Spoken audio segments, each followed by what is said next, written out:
But yes, hello, ladies and gentlemen. Welcome to season. Oh fuck me! Why is mine going wrong? Anyway, oh no, it's my week as well. What's gone wrong there? Oh, We haven't even started. How's it already gone all wrong?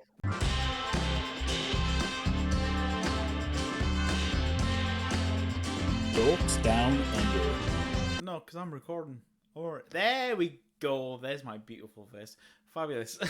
It's I not was being like- I was like, captured what- properly. Oh my god. One Typical moment standard recording stuff, ladies and gentlemen. Anyway, hello, welcome to season 2, episode 19. And if it's wrong, I'm fixing it, aren't I? Damn. Yeah, you're the one. You're the one that has to put like a little notification. Episode 19. I'm confident. I'm confident with that number.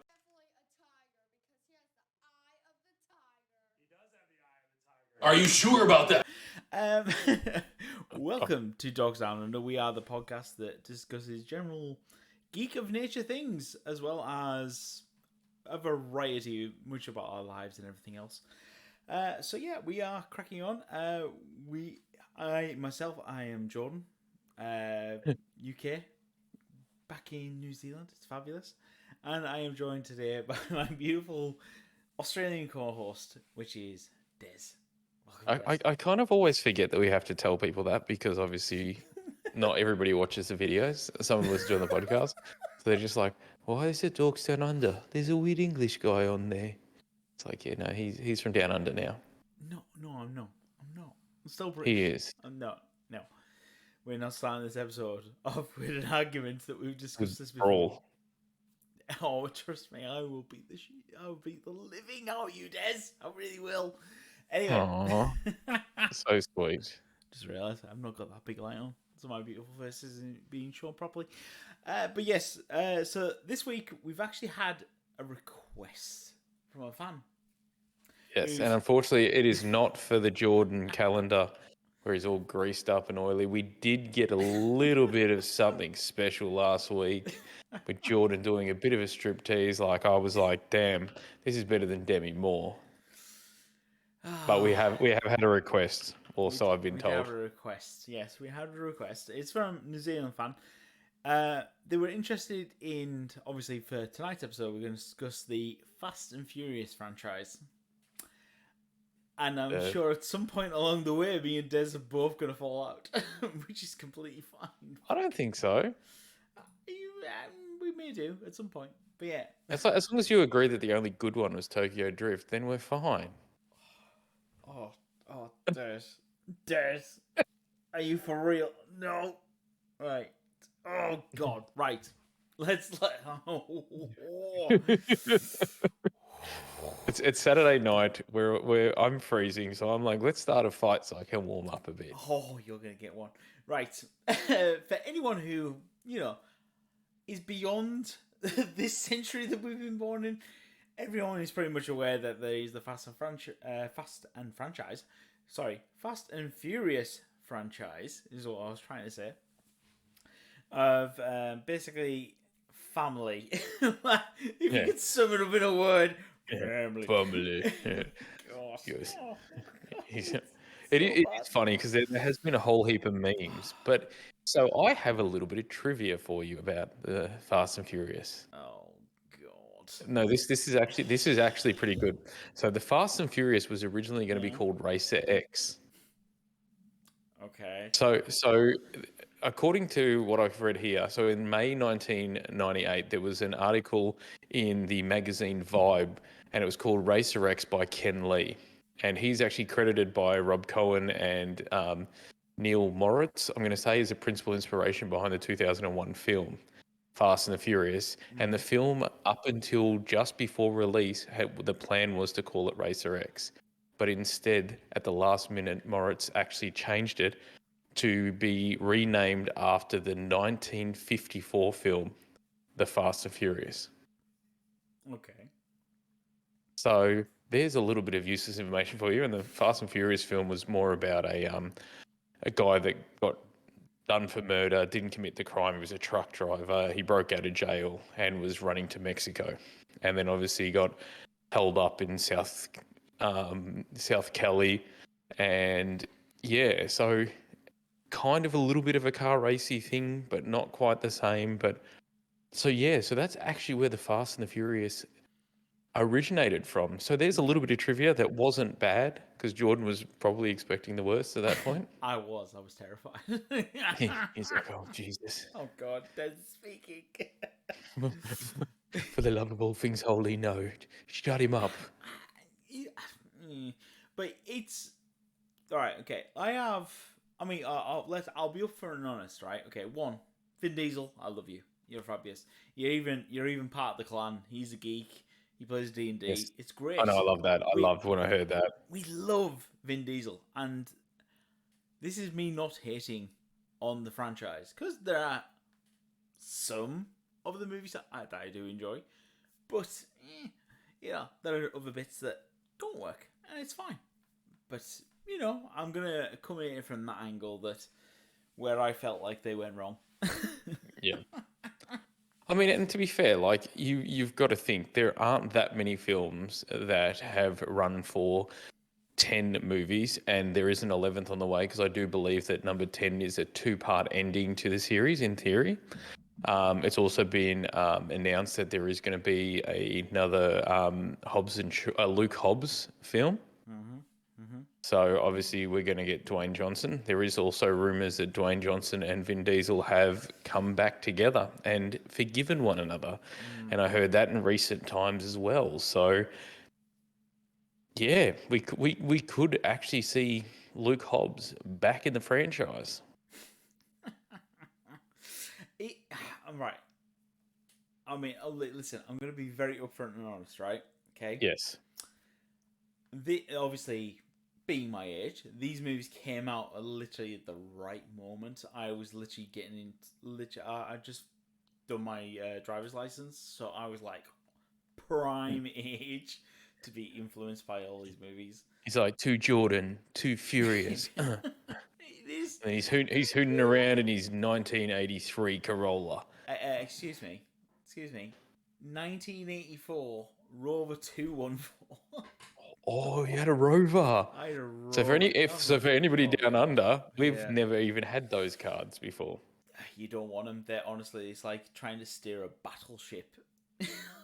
At all times, it's the worst car. But it was. What was my first car? My car was a Tesla. No, was it Tesla TX5? Telstar TX5 without the turbo. Because my mum and dad went, oh, we've got this car that we want to sell you, and I was like, okay, which one? And it was like this old brown station wagon. I was like, how about if I just borrow the Telstar? And then it became my baby. So, but yes. But I don't know, like these films did come out at a time. Like I think I'd graduated school, I think 2 years by the time the first one came out. So for anybody that's lived under a bus, what we might actually do as well is go through each one when we're discussing it. And I've got obviously the main synopsis here of each one. But this one the original was one that I think it was crazy. And it was like nothing we'd ever seen. It had car scenes like, it had hotted up cars. There was illegal street drags. And at the time, even before Fast and Furious, I know in my local area, there was a few spots that actually happened. So obviously Brian, rest in peace, Paul Walker, was an LAPD officer that goes undercover in a street racing world to investigate a group of unknown truck hijackers believed to be led by Dominic Toretto, or AKA Family. Family. Which, you got to admit, this was unlike anything we'd ever seen. Like, you had seen races, you had seen people doing speeding races and doing different things like that, but you'd never seen it at the level where people had done up cars. People had, obviously, all the different things. Like, it looked like something out of an anime. Yeah. And it was beautiful. I mean, yeah, you see, I hold the first one really close to my heart. I thought it was really good. And This is probably going to split viewers.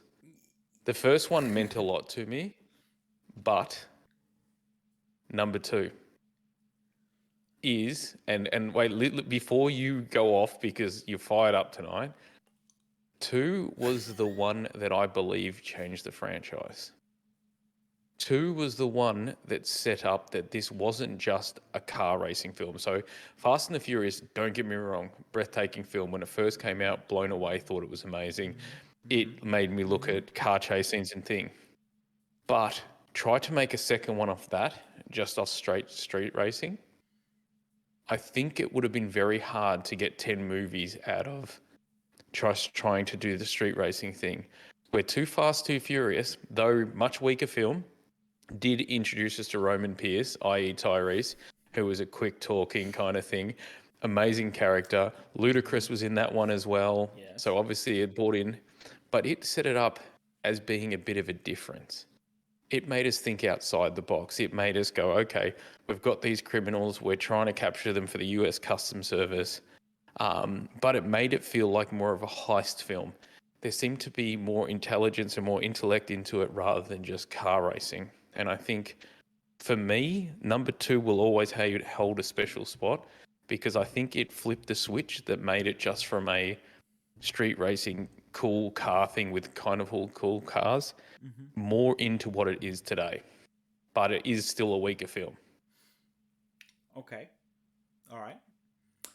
Council has heard and receives your proclamation. Jordan's just like, crack, crack, crack, crack. Let's do this. Shit's about to get fucked up. I couldn't agree more, honestly. The sequel, Oh, really? Honestly, I love Too Fast, Too Furious, aka the sequel to the obviously the first movie. Yes. And, oh my god, it was so good. I had it on DVD. I used to watch it and fall asleep to watching it. It was just that late at night, but it was just But it was something different because we got to know the characters. We seemed to really be able to knuckle down him. And I must say, when they did announce that they were going to make Too Fast, Too Furious, and Vin Diesel wasn't going to be in it, I was going to be like, that'd be like making a James Bond film without James Bond. Yeah. But I think what it did too, though, is it also took the series from being a one-dimensional character where everybody loved Dom, everyone wanted to be Dom, and introduced these characters like Roman Pierce, like Ludacris's character, and even made Brian feel less like the gawky surfer dude that didn't feel like I loved Paul Walker in it. I thought he did good. But the whole time, he always felt a bit out of place for me because it was just like, you've got these guys that have grown up in the streets. They've formed their own little family based on the hardships that they've gone and the people that they've done. And then you've got this guy that looks like he's straight out of the surf beaches of Cali that kind of feels awkward. And even when you put them together, you've kind of got this very clean-cut guy with all these guys that have grown up in the streets and more thing. And then this introduce that backstory of Brian. I feel like this is the film that we needed to make Brian a pivotal character in the series moving forward. And introducing to obviously childhood friends like Roman Pierce and stuff. You just added this element of starting to know the people. And I actually think that not having Vin Diesel in the second one, possibly one of the smartest moves they ever did. Yeah. Nah. It's honestly, to be fair, you know, Tyrese makes the movie. I think you needed that big, loud energy to make it work, and I think it was just pulled off at like an amazing timing, and I thought it was so good. Yeah. But then, I mean, to be fair, I'll be honest, that is my favorite of the franchise. That's my number one. If I had to watch Fast and Furious right now, I'll go watch number 2.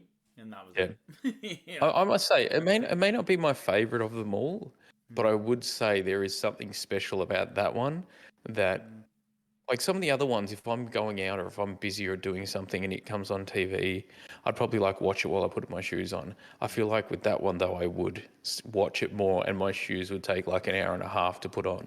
Yeah. There is just something about it that I felt like it gave the series heart, it gave the series more of a soul, and it introduced us to characters that were a little bit easier to connect with, because that was the one thing about Dom.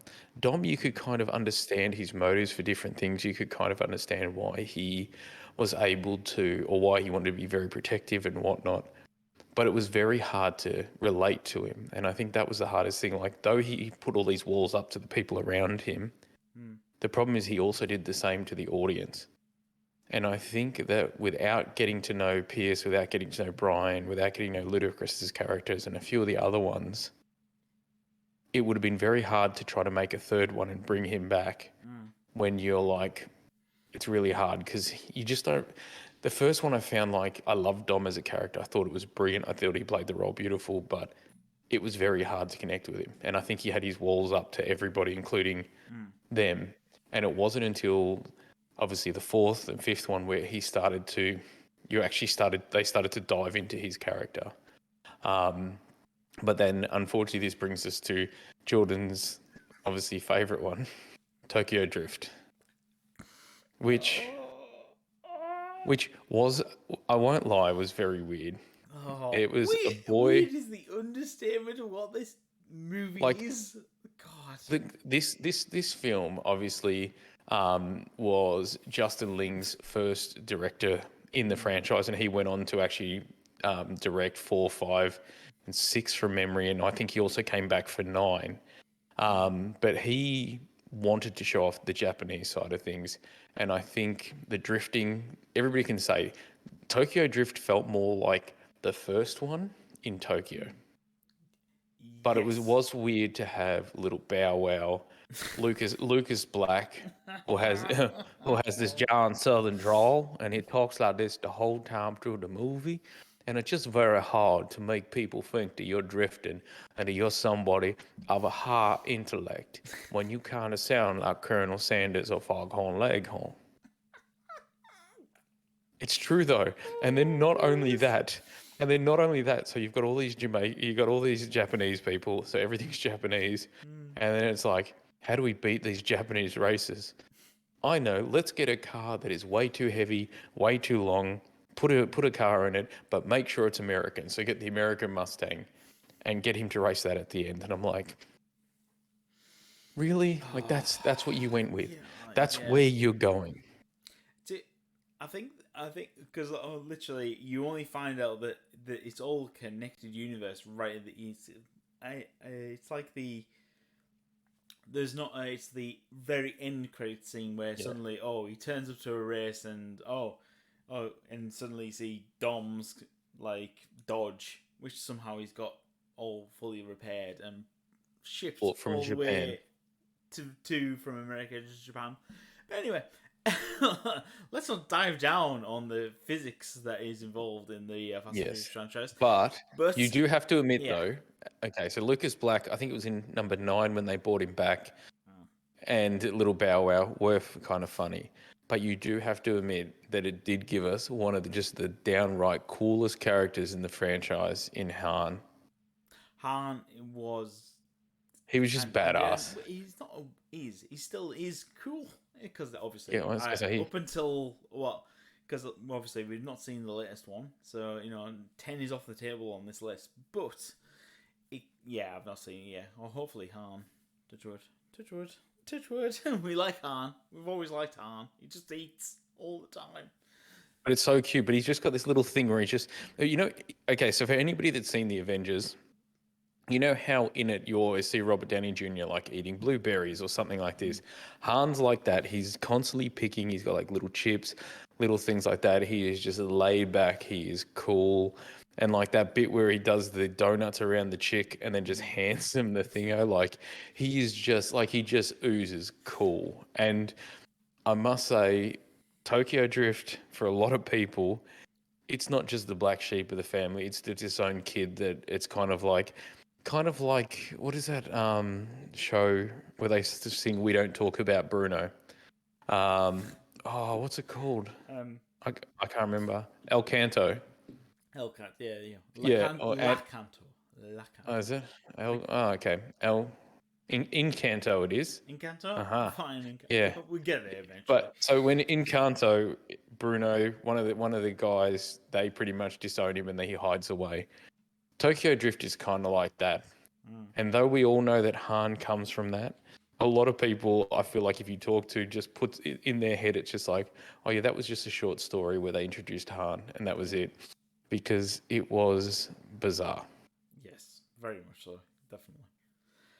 But yeah, And then, I know, it was bizarre. yeah, and then And then we brought in number 4, which obviously, I think it was number 2 or number 1 that we saw the death of Michelle Rodriguez?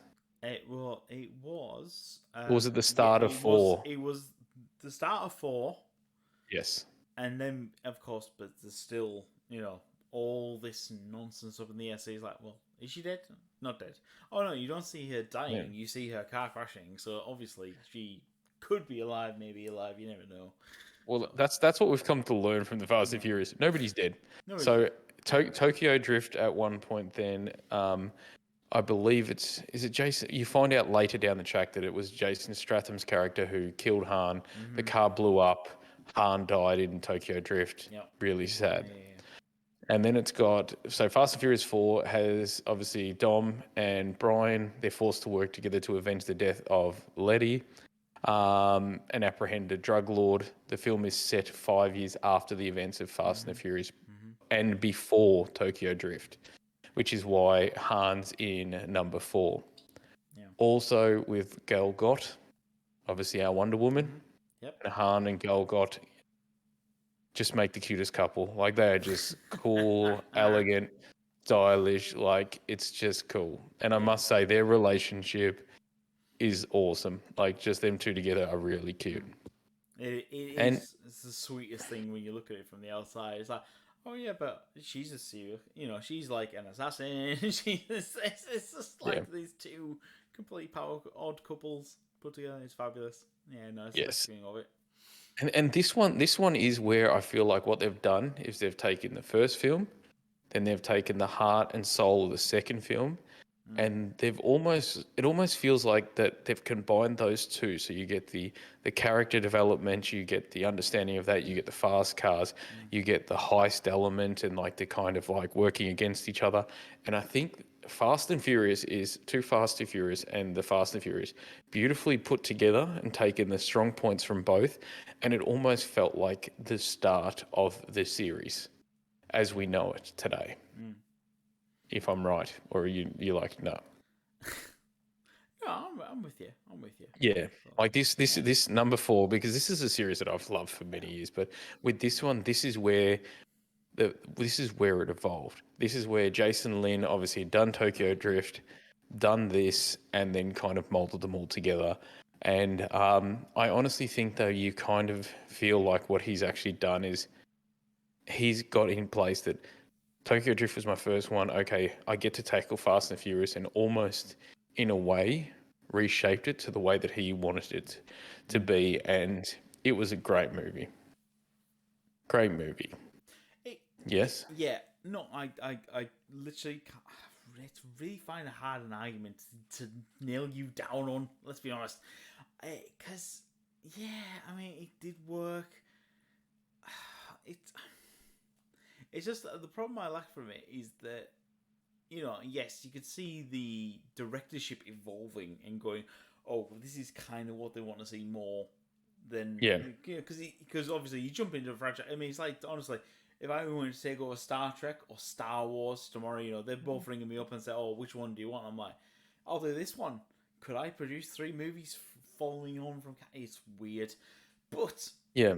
So the problem is, of course, you got that sort of, precedence, and on 4, he did kind of get it, and it was just... My only problem is just that there was that lack of, chemistry on the screen between... Because suddenly, Brian's back being... he's working for the man and all this. It wasn't addressed. Sort of... It was kind of... So in the second one, technically they rehired him to go undercover with the US Customs Service. So I think what's happened too, though, is after that, and after bringing down that kind of drug dealer and stuff, obviously by the sounds of things, the FBI has brought him back into the fold, being that he obviously does have great set of skills. And I'm guessing what they also did was obviously that's how they got Han and a few other people where they brought in this kind of family. This one here, it's weird. Though I really enjoyed this one, and this one does seem to be where the Fast and Furious starts to get into our modern day films. it did just kind of feel like a restart of the franchise. Like it did kind of feel like they kind of took, as I said, the best of the Fast and Furious and best of Too Fast, Too Furious, added it together, gave it a little bit more soul, and then gave us this movie. Like it did kind of feel like it was just we need to change the tempo of the film and the way that we do things. Let's take the best out of these two and just make a film that is quite samey in a way. And I think what this thing did is, though some of the scenes are amazing and some of the car chases and obviously the way that they get fingerprints and whatnot by touching Gal Gadot's butt while she's in the bikini, there's a lot of things here that were cool, but it didn't seem to... I'm trying to think of the right word. It didn't seem to kind of add anything to the franchise. There wasn't anything that it was like, wow, this is mind-blowing, or they did this so different. It just felt like what we're going to try to do is get all these ideas that have been floating around from these three movies, bring them together and make the best of those. And that's what this film felt like to me. Still a great film, but I do feel like this is the start of the franchise of what it is. Like, I think quite easily you could have not had the first two films could have been completely separate. Oh yeah, because definitely. God, yeah. At this point, it felt it was like, oh, by the way, we're going to do a lot more movies after this, and we've got rough idea, obviously, because they must have had rough ideas, but it kind of felt like it was a shift up in terms of like, oh, it's a trilogy too. Oh no, we got way more. We got way more. and that is 100% accurate. And that being said, I did really enjoy this film, but it didn't add anything. It just seemed to be we're going to refoot and rechange our direction of where we're going. And also it started to feel more like it had plans in place. Yeah. Like this was the film that felt more like we've taken the things that we know work, we've added a few little things, and now what we're going to do is we're going to change foot and turn the Fast and the Furious into more than just a car racing thing and into more of a spy kind of like anti-hero kind of thing. Yeah. And we're resetting our footing, and it was a big setup. And that big setup obviously led to one of the films that I think because I think after this film, and one thing that they did smart is they released this next film 2 years later, and it was about 18, 19 months later from memory. This is really what stepped it up. So this is a Fast Five. So Dom Bryan, along with Dom's sister Mia, plan a heist to steal $100 million. So after all this, obviously Bryan's gone, screw the man, I'm doing my own thing. From a corporate businessman, Reyes, where while being pursued for arrest by US Diplomatic Security Service agent, aka Luke Hobbs. Luke Hobbs, also known as The Rock. Yeah. Do you smell what the Luke Hobbs is cooking? It's waffles and bacon. Oh, no. God. But this really did rekindle this. This also, in a way, I think kind of humbled Dom a little bit in regards to the fact that there was somebody that was as smart, as strong, and it really played up to the fact that, holy crap, we could lose this one. I think that was the thing that was missing in the fifth one. Yeah. Is though unfortunately, if you haven't seen it already, there's going to be a spoiler. Though Gal Gadot dies from 2019. Yes. I do think that this one actually gave us some idea that they may not do it. Where I felt the fourth one didn't have that. It just had the setup of how badass they were and this, that, and the other. Yeah. And there didn't really seem that much to it. This one seemed like there was a stronger, smarter person that could actually beat them. And it was really bizarre. Yeah. And it also says this film was set before Tokyo Drift, despite not appearing in the film. A picture of Michelle Rodriguez as Letty is seen in the mid-credit scenes. It's... to be fair, I think the one issue I have with the entire... I mean, do I disagree where they went with the story? No. They kind of needed that sort of... At this point in the franchise, they needed that direction. Yeah. So, Luke Hobbs, fine. But The Rock as Luke Hobbs. Do we, I mean, it can't. I mean, it Well, you just think felt about it, right? really. I mean, I would have liked to see someone a bit more of a normal stature.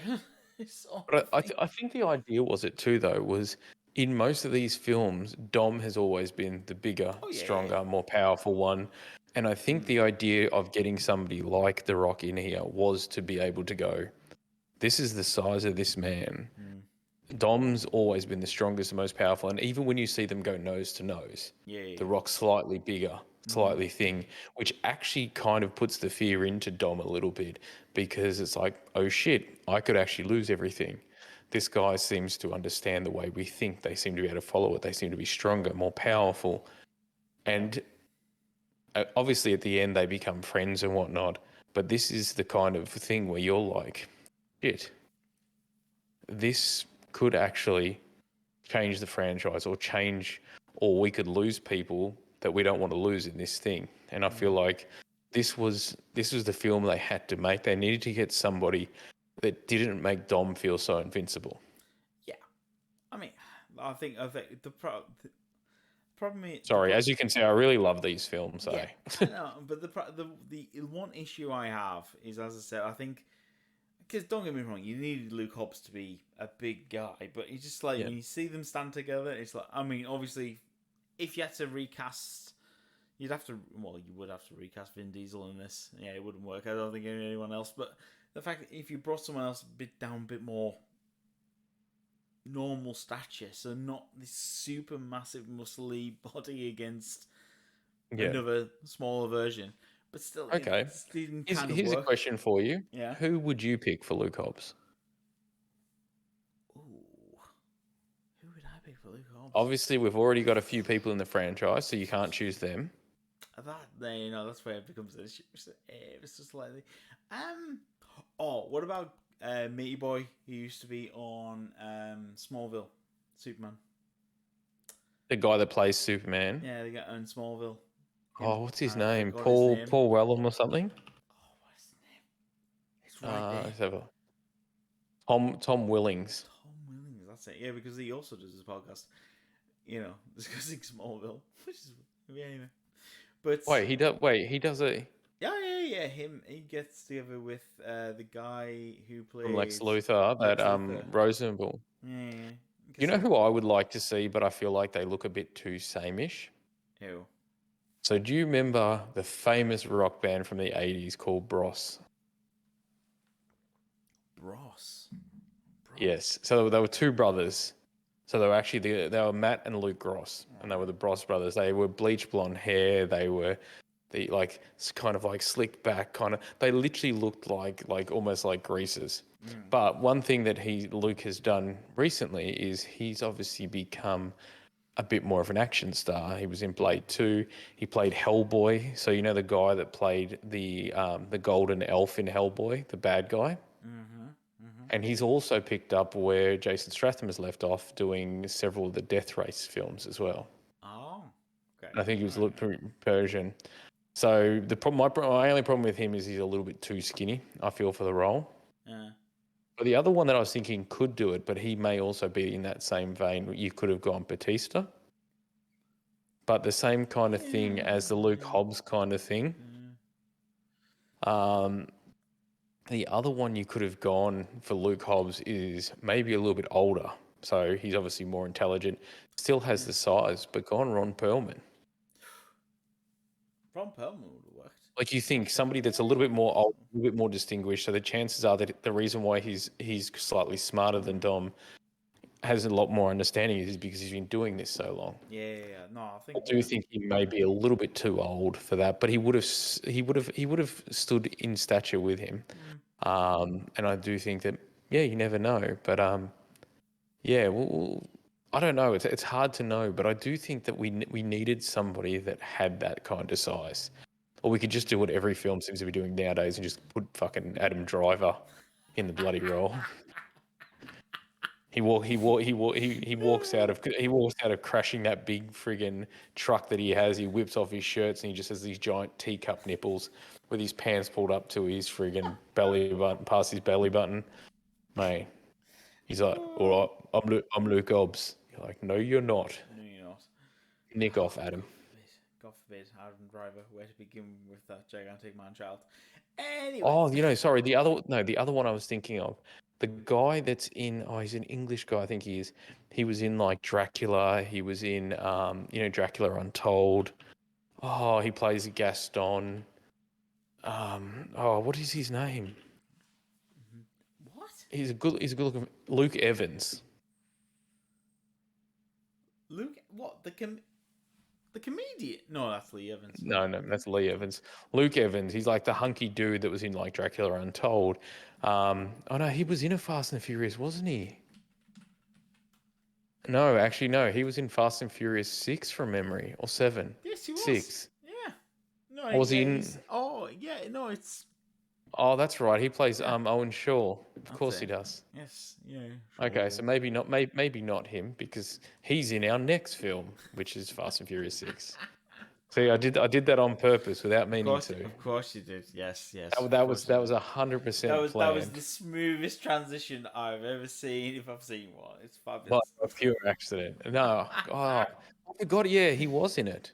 And then obviously in the 6th one, we see their team joined, are offered amnesty by Luke Hobbs in exchange for helping him take down a skilled mercenary led by Owen Shaw. One member of which Toretto's lover former. So Owen Shaw, we actually see Letty, e.g. Michelle Rodriguez, come back as almost like having amnesia and being with Owen Shaw, which is kind of cool. No, it's not. It's the most used trope ever. Oh, this character died. Oh no, but they're not. They've come back with amnesia. I know. Oh no. It's like literally when you read that out, like the way you just are, it's like it sounds like an episode of Neighbours.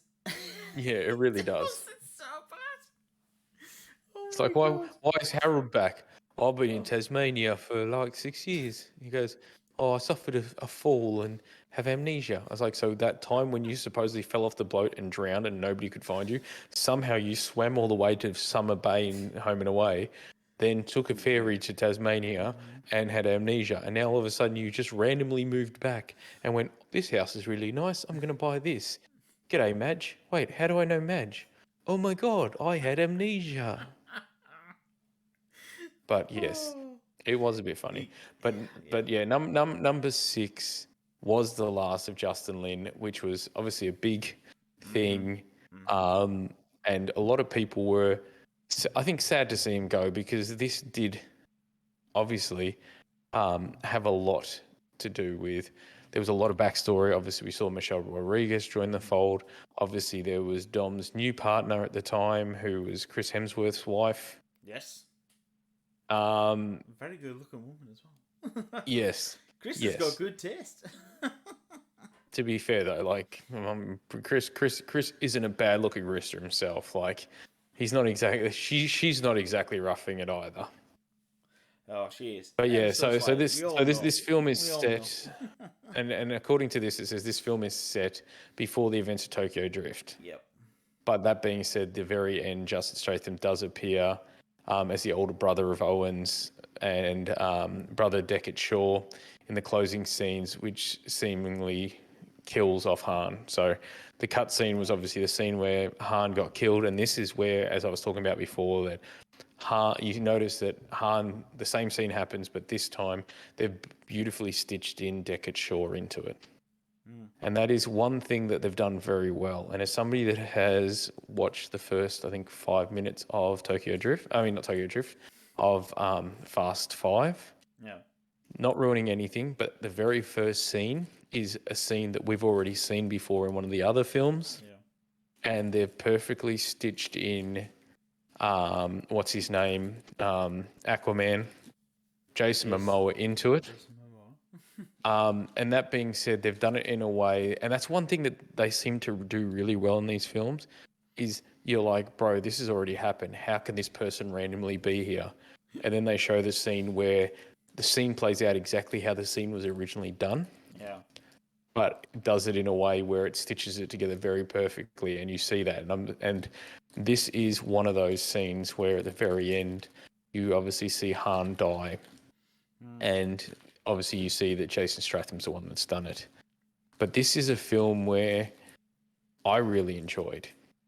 I don't know about you, but number 7 to me, I think felt like a bit of a send off for Jason Lynn. I think that he was what are we up to? 6, 7? No, we're 7.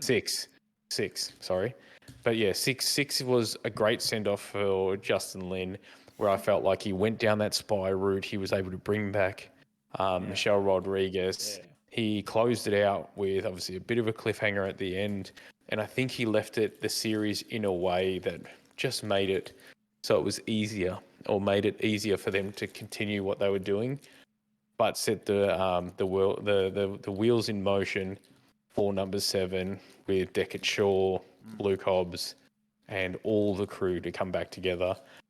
We also saw, obviously, in this one, Lucas Black reprise his role, and they may or may not have gone to space,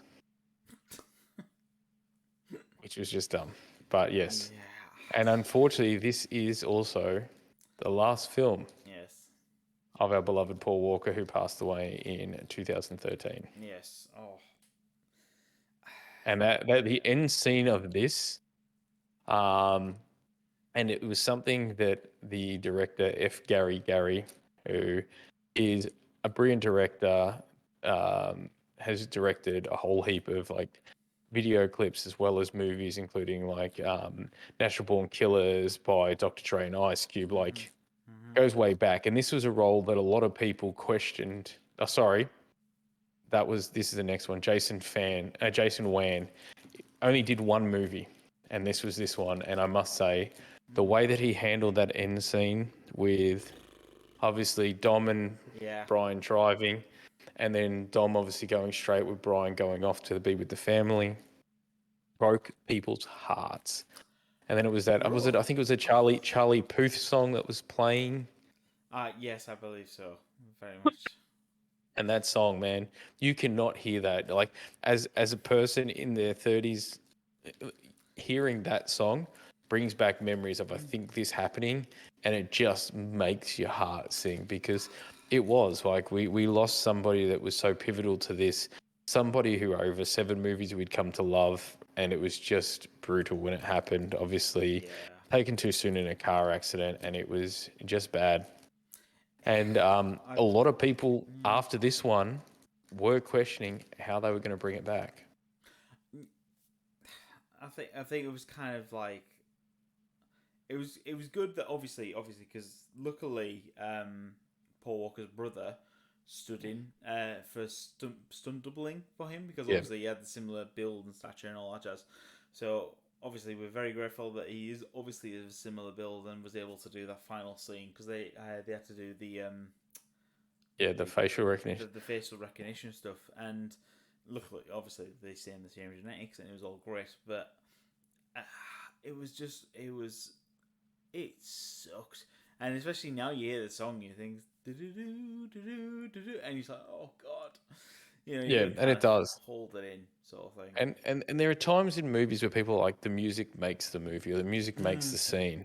The music does make this the scene this every is time. one of those ones. And the thing that kills me too is that this is a song that, especially during that time, was enormous. So it came out, I think, 5 or 6 months before it, and it did okay. Then it went back to number 1 after this film. And this film played on the radio 5 or 6 times a week, 5 or 6 times a day, sorry. Yeah. And every time you would see this, you'd just be like, oh my God. And it just broke your heart. And I remember seeing Vin Diesel doing like a lot of talk shows and stuff, and you could just see like, it was like he had lost like a brother, and it was sad. And then he did say that he would come back and they would do at least 10 films. And the first one, I think they said, would to remember Thingo. The 9th one was to honor him, and the 10th one was to cement his legacy, is what he said in this article. And he really has. And I think that, I must say, I was skeptical with how they were going to go with Fates of the Furious, what they were going to do. And obviously they went a little bit different. So they A went little to bit. No, they completely deviated the entire plot of the movie. Yeah, I know. It was like Yeah. we were trying to rewrite DNA on the fly. Oh, well, let's just do this now. Yeah, it was weird, but in this one, they obviously decided to bring back the big guns. So you had Luke, you had Dwayne Johnson, you had Jason Statham that came back. They've just become friends, and it's got here cyber terrorism, cipher. Yeah, where are we?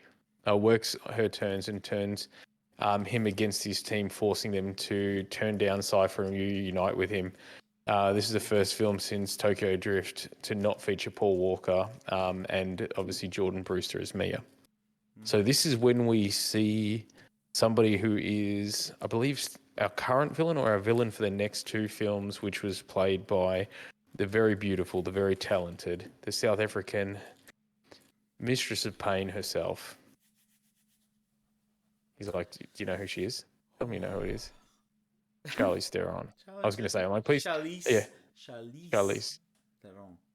Charlize Theron, right? Because I'm Aussie. Just great. But no, and this is a film that I do think it kind of made us show how much Dom would do for his family, where he would literally blew all of them out, including obviously Dwayne and Jason Statham, and try to go by himself. Yeah. And it was a very different film. It was a little bit over the top because I believe this is the one where we saw. Was it this one, the one with the submarine, or is it the next one? No, this one. This one has a submarine. It's really hard to remember because this is also weird. Yeah. No, I think this one was a submarine. I think. Yes. Yeah. Was it? Yeah, I think it was. I think it was this one because I don't think it was the one with his brother. No, it must be this one then. It has to be, because the F9 is the F9 is the next one. So with Jacob, yeah. So, And this one was weird because obviously you had Dom against his family. Obviously, Brian and his sister wasn't there. His family obviously did kind of feel like they were missing something, obviously, but you had obviously The Rock and Jason Statham in there to try to bolster the ranks a little bit. Yeah. It was a very weird way to take it. Not a bad way, but it was a bit weird. The problem is that you're talking about. I mean, I think the problem at this point of the franchise, because everyone obviously, Vin Diesel, big name, The Rock, Dwayne Johnson, is a big name also, but Jason Statham, in terms of the British sort of side of the world, he's a huge name as well. So the fact is, you put three big names into one movie, kind of. It drags it all down because if they're not doing an amazing thing, and to be fair, The Rock does, I am big, and Jason Statham's a bit need to look angry, cheesed off for the entire time. I am British and just miserable all the time, and I think that's one thing that I do like that what they did is because if you, as you just said, three massive names, like. They're going to take on Charlize Theron, and what are they going to do? What's Charlize Theron going to do? Yeah. So I think you had to have one of them flip sides, or one of them either die or leave or something. So I do think, though, that though this may not have been the strongest film, I do think it was quite clever in the way that they did it, which was let's try to split up the family. Let's also take one of these big names. And maybe turn him evil or attempt to turn him evil, because I think it was the first or second scene when they're all driving and then all of a sudden Dom knocks everybody off. Yeah. It does make you think like, oh shit, what is happening? Yeah. And I think it was a clever move. I don't know if it was amazing. I think part of this film, and it sounds bad, could have just been the beginning of the 9th film. Yeah. And then when Dom saw Jacob, his brother, obviously played by John Cena, that's when you did it. Like, I feel like Fates of the Furious was... I don't know. Like I have a feeling that because it came out 2 years after, obviously, Furious 7. Yeah. I guarantee there would have been a hell of a lot of rewriting because of obviously Brian's death. Yeah. And it did feel a little bit rushed, and it did feel like though there were some smart choices made, it didn't feel like it was. I don't know. It just felt like it was missing something. Do you Like it feel felt like it like needed, if it had an extra 1 year, so say 12 months, do you think if it came out in 2018 rather than 2017, it might have brewed a bit longer and have been a bit more I of a don't know. polished thing? It's kind of, yeah. I think so. I Yeah. feel like that Fate of the Furious. That was still a good film. Like it was a good watch. Yeah, It it's did alright. feel like it did make you go. It's not the strongest film, and I feel like having them turn against it and different things like that, or not having Dom there at all, you could have just rolled from 7 straight into 9. Oh, yeah, definitely. So Yeah. so that one obviously didn't have Dwayne Johnson in it, didn't have Jason Statham in it, but it had Dom coming up against his brother Jacob, who was obviously played by John Cena. Randomly and just miraculously, Han just walks back in as if nothing has happened. Yep. Oh, And then you find out that Kurt Russell actually saved Han and it was all put out. And this is another one of those beautiful scenes where they've stitched it together to show you how he was able to get out before it all exploded, which was a little bit convoluted, but it was kind of fun. And it did bring back Han. And to be fair, I do think that the family was missing something. Like, I love Tyrese, I love Ludacris. Their characters are brilliant, Yep. but at the end of the day, they're comedy relief. you don't want to say, but yeah, no, I mean, come on, Yeah. you know, it is. Let's be honest, very much. And then obviously, so then Han comes back. Then obviously you also bring back Lucas Black, little Bow Wow, into his role, and then obviously they're now rocket scientists, and they send what looks like a Pinto or whatever it's called into space with Tyrese and Ludacris. That scene was as ludicrous as his name may have sounded, but I felt like, and it was, they put that there to shoot down a satellite in a car. Like it was ridiculous. Yeah, it was. No, it wasn't just ridiculous. It's beyond ridiculous. Honestly, But to be fair though, these films are going. These films have gone for so long. Like the last one where you had, like Fates of the Furious, where you had him driving on ice, and then all of a sudden a submarine blew through the ice, Yeah. and then they're throwing torpedoes as people. So they kind of, I feel like they have to push the thing. You also had that cool thing where Dom decided to drive over a bridge, and then somehow the top of the bridge got connected to the bottom of the car, which allowed him to like pendulum the car around so that him and Letty didn't die. Like, I do think there's going to be some of these scenes, especially in Fast Five and the new one, where they just have to be a bit ludicrous. And at the end of the day, they had to take down a satellite. They could have just tried to shoot it with something, but it was kind of fun. And I think the thing that made them get away with it without it being as ridiculous as it was is that you had Ludacris and obviously Tyrese's character Roman in the car, so it just felt a bit convoluted and weird. And because it was them two and it was the comedy relief, it almost made it a little bit more funny, and it's almost like you didn't take it as serious, which made it seem like it kind of just ducked in there as being okay. I think that's the problem I have with the entire thing. Is literally that scene. It's like, really, do we have to Looney Tunes this now? Oh, we need It to was. take down a satellite. Why?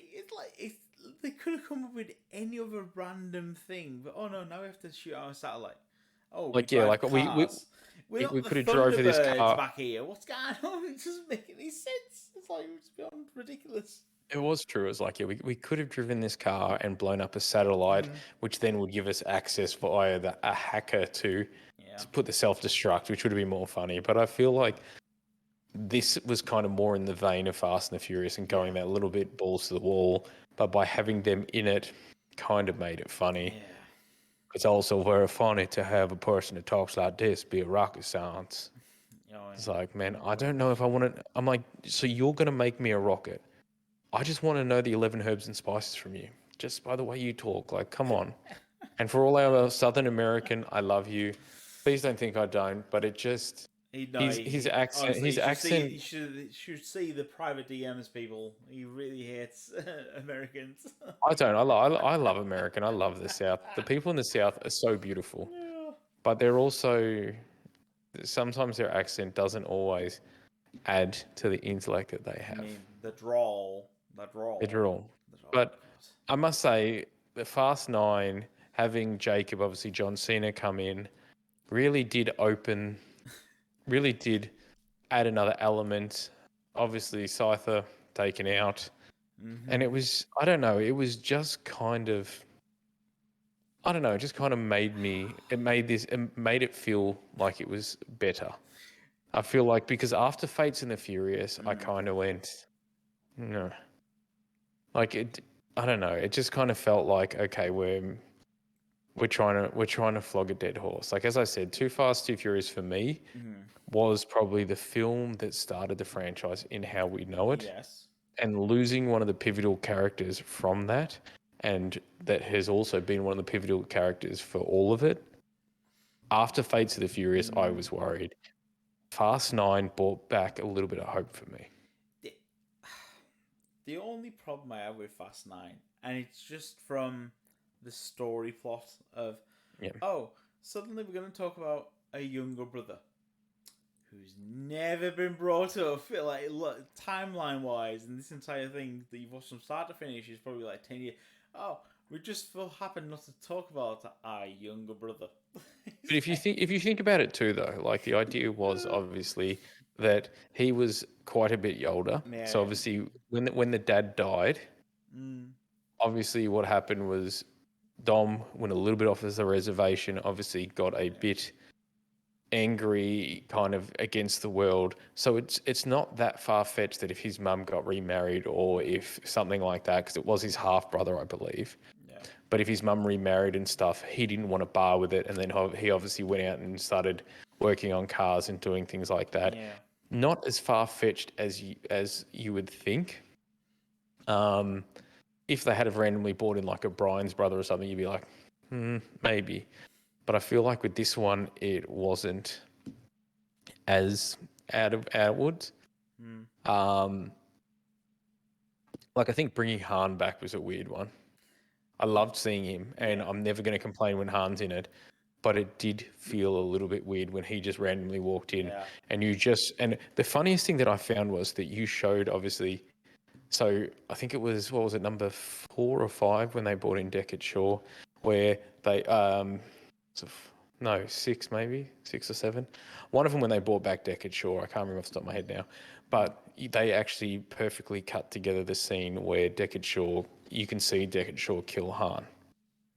Then what they did is they took that scene that they'd stitched together and stitched together another scene, which obviously shows Kurt Russell saving Han, and I just went, oh, that's kind of cool. And though it made no sense, and though the chance of him coming back just seemed so ludicrous, it kind of still made me happy, because I think it's just because of the character who it was. Yeah. Like if they had done something like that and brought back, say, Little Bow Wow or Lucas Black or something like that, you'd just be like, yeah, like it wouldn't have that power. But I think because Han was so loved in it, you wanted to believe it, and you made yourself go, yeah, that's what would have happened, kind of thing. And I think that's what's kind of cool. But obviously that leads into Fast 10. Have you seen it yet? Have you seen? No, I have not seen it yet. It's I honestly, I'll probably wait for it to be available freely to watch, because I'm kind of over the Fast and Furious movies now. It's like I feel like I'm getting no return on the time and attention that I spend watching it. Yeah. Apart from like the first, as I said, number 1 and 2 are like sacred, and I love watching them. But all the other ones is like, I've got nothing to watch tonight. It's Saturday at 10 o'clock at night, and I'm up from a few bevies. I'm just gonna put this on. Yeah. You know, it doesn't get any loyalty to me from me Yeah. whatsoever. So weirdly, so obviously for number 10, for anybody that hasn't seen it or doesn't know, so it says Dominic must protect his family and crew from Dante Rees. Sorry, Jesus Christ, I can't read. Which is obviously, as we all know, Dante Reyes. Oh, Dante Reyes. Okay, yes. The son of deceased kingpin Herman Reyes, who we see, who is actually the corrupt businessman that they steal the safe from and drive the safe in Fast 5. Yep. So there's a little bit of link there. And it says the film is set 2 years after the events of Fast 9, 10 years after Fast 5, Yeah. and 20 years after the original Fast and Furious. Dwayne The Rock Johnson returns to the franchise in a mid-credit scene. And Gal Gadot reprises her role, who is revealed to have survived the events of Fast 6. Which again, But, magically they're alive. Oh yeah, God forbid. No one's ever Yes. dead. No one's ever dead in this franchise. It's gonna be God forbid. I don't know. It's ridiculous. There was actually a thing I saw on Instagram, and it was like, "Hey Michelle, I just got a call about Fast and Furious 39. They've got the Ninja Turtles and Transformers in it. What? Wait, you want to do it? You serious? Like, you've just got to give this up, honey." And it's just funny, but yeah. So obviously this came out just recently. We've got another 2 years to wait for the Fast 5 sequel. There's also been an untitled Luke Hobbs one slated. So on June 1st, Dwayne The Rock Johnson's announced that he would star as Luke Hobbs in the next mainline film of the franchise, which serves as a direct continuation from Fast X and will lead into the sequel. And then it says the Warp reports that this will not be a spin-off or a sequel to Hobbs and Shaw. And obviously the guy that wrote Tokyo Drift all the way down to The Fate of the Furious, Chris Morgan, will come back to write the new one. So it looks like 2024, we may actually have a Luke Hobbs film, which is a bridge between X and 11. That'd be interesting. Yeah, certainly. I'm actually interested to see where, obviously, because they're introducing Jason Momoa's character, they're probably going to want to tie that through to the sequel to it, which is obviously jumping a movie. Yes. So okay, so for anybody that doesn't want to hear this, I have watched the first 4 or 5 minutes of it. Okay. So what happens is the guy that plays Herman Reyes is sitting there. You see him throw the money onto the thing. As it happens, the door shuts, and then as the door shuts, he turns around and pains around to Aquaman into a lovely aqua suit. In a mustard suit, and talks to him about him being his most ruthless killer and son and whatnot. He then obviously talks to him about how he's going to kill Toretto and all of them. Then obviously they go into the next room. Then you actually see Toretto and that hook up to the thingo, drive it out. And as he drives it out, obviously you see that kind of scene where they're dragging it along and stuff. And then, if you remember in the movie, what happens is Toretto pops the lock so that Paul Walker's car keeps going. Then he turns around and drags the safe back. And there's a dude that hops out with a minigun shooting at Toretto. And then he sort of does a handbrake turn that swings the safe around. Yeah. Hits the guy with the minigun and then throws him off the building. In this cutscene, Jason Momoa's character is driving that thingo. So what happens is when you see the safe hit him, you see the car kind of break and fall off, and Jason Momoa's character is flung out of the car, and you see him with his cool scar down his eye in the water. Yeah. And that's the first little bit I've seen.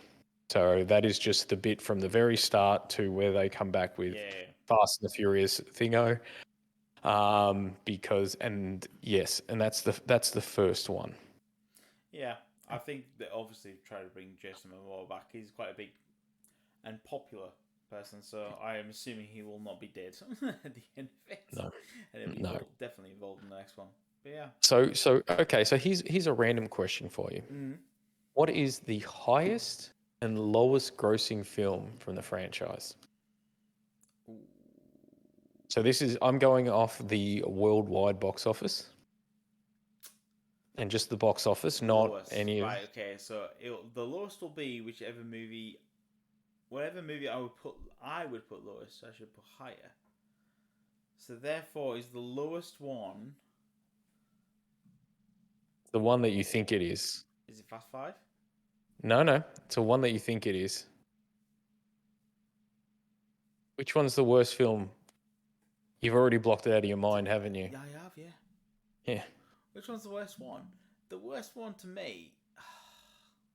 Thank God I'm a country boy. Got my banjo, got my fiddle, drifting in drifting in a Mustang, playing my fiddle. So the best is this. So hang on, the best. That's the one, worst one. No, the that's best worst one. Okay, all right, okay.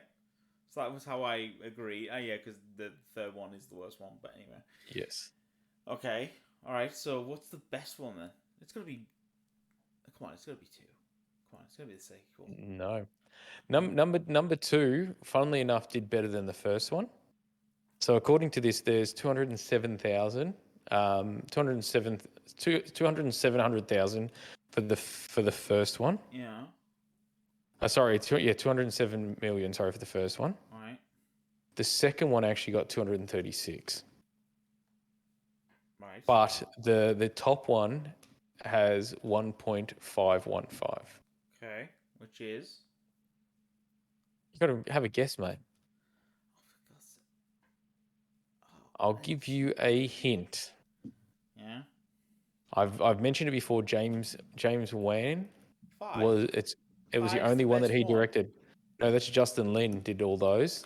He did Tokyo Drift, Fast and Furious 5 and 6. Nope, one more. 7. 7. 7 is the best one. Are they mental? Is the highest grossing one. What? Yep. No. So I'm guessing that this one obviously is the one, obviously because the Deckard Shaw one. Yeah. I mean, sorry, the Owen Shaw one. Yeah. That's mental. That's weird, man. I don't agree with that. But anyway. So this is so obviously Jason Statham appears as Owen brothers in the credit scenes of number 6. So number 7 is they go up against the leader, Mr. Nobody. Obviously, meanwhile, Deckard Shaw. So this is the first one with Jason Statham in it. Yeah, no, that I don't agree with that. But anyway, I've actually just realised the time, and obviously how late it is for me on this podcast. I'm sorry, I was trying to go quick through them. I'm sorry. It's fine, it's all right, but much love. So hello, ladies and gentlemen. Obviously, dial yourselves back in after our clear ranting about an order of a movie franchise. Obviously, you can find us available on all good podcast apps. We are fully available now, as well as you can see our beautiful faces on YouTube. Possibly Spotify soon. Spotify soon. But what? Spotify? I'm dialing in on that. I need to learn.